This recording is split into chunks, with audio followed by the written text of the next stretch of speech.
Mchezaji wetu Pacome Zouzoua baada ya kutolewa jana uwanjani kwa msaada wa ambulance alipelekwa moja kwa moja kwenye hospitali ya Aga Khan, na kwa sababu ya jeraha lake kuwa baya kama ambavyo mmeliona, na nisingependa sana kwenda kwenye details kuzungumza kuhusu jeraha lake, tulimpeleka Aga Khan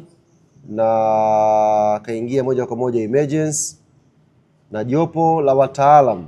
pale Aga Khan kwa kushirikiana na madaktari wa klabu yetu Young Africans wakakubaliana baada ya kushauriana kwamba jeraha lile halitakiwi kucheleweshwa kupatiwa matibabu. Kwa baada ya discussion tukakubaliana na uongozi ukatoa baraka zake Pacome Zouzoua afanyiwe operation jana kwa ajili ya kupatiwa matibabu. Tunamshukuru Mwenyezi Mungu, majira ya saa 8 usiku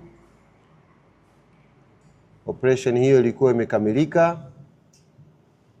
kwa mafanikio ya 100%,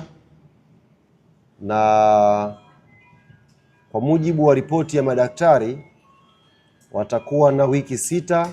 za kumwangalia baada ya operation hiyo, ambayo itakuwa ni uangalizi wa awali. Alafu baada ya hapo tutakuja kuwapa taarifa sasa Pacome Zouzoua anaweza kuwa nje ya uwanja kwa kipindi.